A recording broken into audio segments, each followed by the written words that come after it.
Welcome to my trailer breakdown of Breath of the Wild. Before we get into things, I'm just going to start by letting you know I'm not going to look at every single detail in the trailer, just things that might have been missed by less meticulous minds, and points that help strengthen or contest a theory that I've been crafting in my previous videos.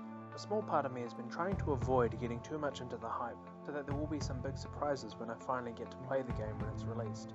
But a bigger and more powerful part of me has already guiltily scanned through several of the transcripts of the livestream from E3, so where necessary, I'll use that in context to back my points. Okay, here goes.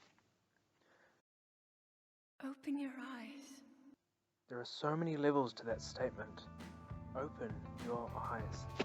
It's Nintendo saying prepare to see this world we've created. Prepare to look for yourself and not be guided. Open your eyes. It also mirrors the imagery of the Sheikah eye, which has been prominent throughout the marketing for this game. And then we see it. But do you see what we miss when we are looking? Silhouetted on the horizon are several symmetrical objects. Right here, they look like towers, perhaps some sort of city. It reminds me of the Goron city from Majora's Mask.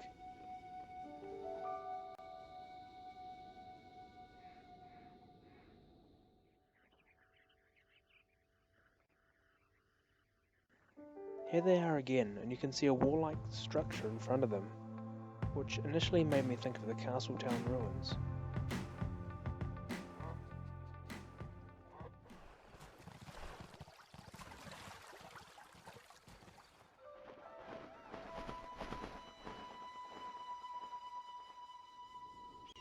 And here is the Temple of Time, as viewed from multiple angles in the live stream. Just like in Twilight Princess, they've really stayed true to the design of the temple from Ocarina of Time. Whereas in Twilight Princess, its ceiling had caved in, leaving it exposed to the elements. There are also no trees. The Farron Woods are completely missing. Maps have shown an area around the Great Plateau, named the Spirit Woods. So we may be seeing a prelude to Twilight Princess, in which the woods grow larger, but I highly doubt that. We can also see Castletown Centre here, or what remains of it. From this angle, we are looking outward from the wall around the Great Plateau. Hyrule Castle is not present, but this structure appears again. The fact that Hyrule Castle seems to be missing from the area around the Temple of Time puts me in the mind of the adult timeline, where we have proof that both Hyrule Castle and Ganon's Castle were destroyed. This shot shows a mountain bearing the same distinct shape of what I am suggesting are man or Goron-made structures. There is also a palisade wall before all of these deactivated guardians, suggesting that there was some kind of human resistance against them. Open your eyes.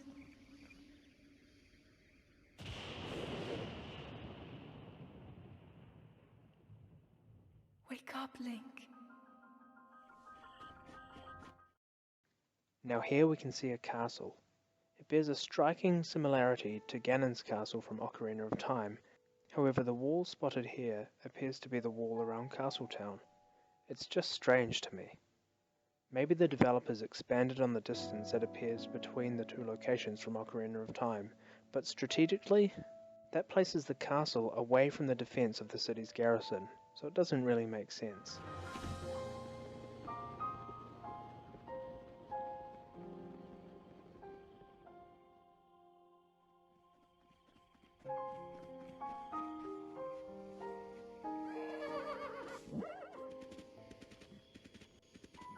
And here we see the Bridge of Hylia. Even though the banisters are lower, and there are different features such as bulwarks at intervals across the span, I maintain that this is the Great Bridge of Hylia, and not the Elden Bridge, which has no banister. My reason? The artwork released in the lead up to E3 shows the same bridge over a body of water, and not a chasm. And I maintain that this is the version of the bridge built in the adult timeline, and not the child timeline, like in Twilight Princess. Here's another great shot of Link scaling the Temple of Time, showing that it is intact. It's such a vast world, it's strange that we haven't seen many non-playable characters, except for that guy there. I believe that's the old man from the beginning. He has the same beard, so it could just be some sort of tutorial.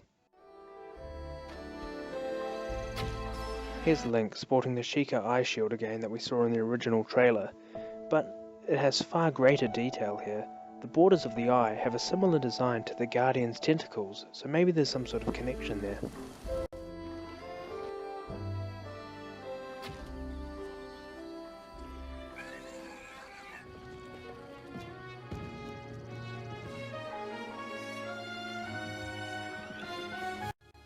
God, this game looks so fun.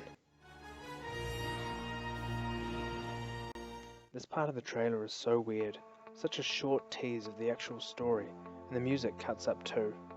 I originally thought that the trailer had skipped a little bit, clicked back and watched this part several times. My thoughts are the raw power of Demise has returned, formless, and somehow contained in this castle which looks oddly like the castle from Twilight Princess. Okay, so there's a second credit to this game taking place in the child timeline between Ocarina and Twilight Princess, because we all know what happens to the castle after that game.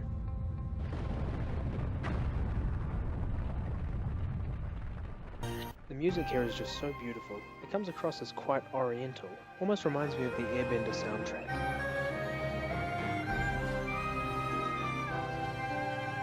I wonder if that's Twin Mold's ribcage that he's running through.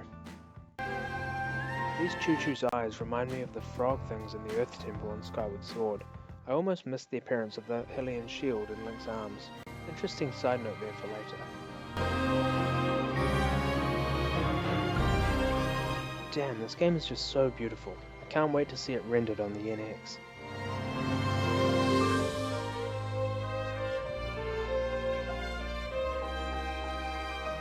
It's interesting that the Guardian here is climbing over other Guardians that haven't yet been activated, and there's that similar pattern of the blue Sheikah eye echoed in this imagery.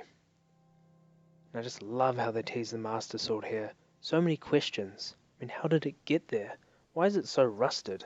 And just note those flowers as well. They're also used in the titling at the end of this trailer. If I may take a moment now just to embellish on what I think. That voice at the beginning, open your eyes. I believe it's Zelda. I firmly believe it's Zelda. Even my 6-year-old daughter knows that it's Zelda. It's Zelda? How do you know?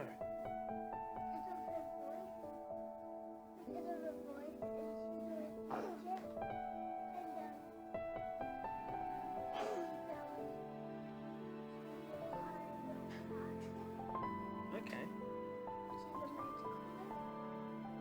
It must be, but I guess we won't know until we know. Open your eyes. Wake up, Link. The accent's really weird. It reminds me of a British actress trying to sound American. I saw the end of the world. I was excited that it could be Zelda Williams. That would be great, but I can't find a credit to whoever voiced it anywhere. If you've seen the gameplay, you know that this is spoken when Link awakens in the Resurrection Chamber.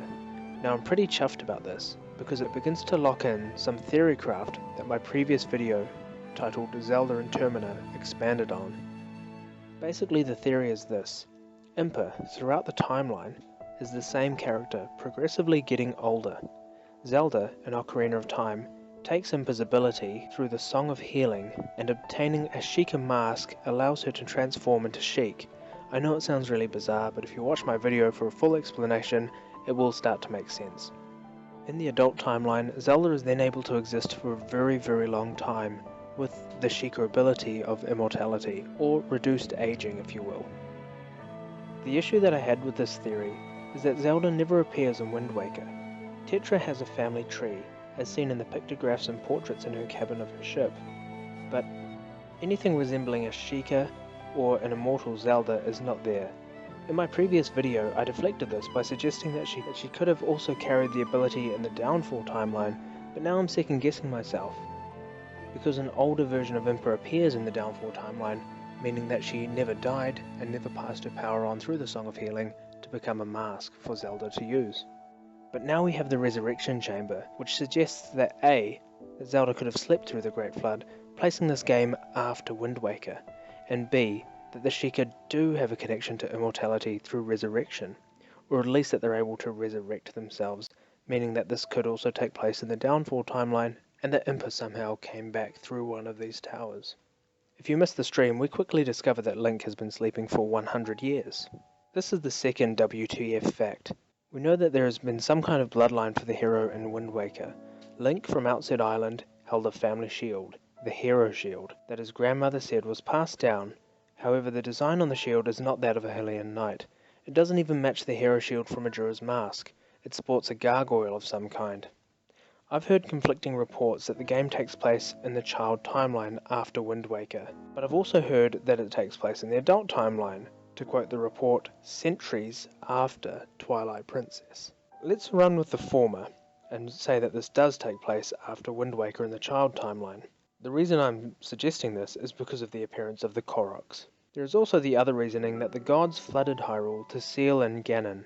We saw that Ganon was killed at the climax of Wind Waker when his sword was shoved through his head, so there is no longer a reason for the gods to flood the land. The waters could have receded over time, revealing the lands again and letting them dry out. Looping back to the comment that this game takes place centuries after Twilight Princess, in my mind, Twilight Princess is one of the most advanced games in the timeline. It could simply be a reference to the advancement of technology within Breath of the Wild, which is a key element of the game. The other question that remains is, who is this Link? He's been asleep for 100 years. What did he do before this? He or his ancestors must have been active before, because somebody must have moved the Master Sword from Ganon's head in the child timeline and placed it in this new ancient pedestal somewhere in the wilderness. That same someone may have been involved with resisting the Guardians as seen by the apparent siege scene here. Maybe the release of the Master Sword is what caused Calamity Ganon's appearance, releasing the seal that held in Ganon's spirit. Man, he sounds like a villain from a cowboy movie, Calamity Ganon. Anyway, coming back to the Hylian shield, while this may just be a surviving relic that Link finds, it's the first time that we actually see the Triforce, aside from the etching on the Master Sword, which is an ancient relic. I think this is quite important, as the Triforce always plays an integral part in the plot of most games. I just wonder how it's going to crop up in this one, and what its purpose will be. Anyway, that's about all I've really scratched up from this video, aside from half-formed thoughts that'll just sound like crazy ranting to you. So I'm going to leave it at that. If I've missed anything, or if you have any other ideas that might tie in with what I'm talking about, or if you want to challenge what I'm talking about and have a better idea, I'd love to hear about it in the comments section. I'm going to leave it at that. If you want to check out my other videos, please feel free to do so, and I'd love for you to drop a comment as well, and let me know your thoughts. Thank you.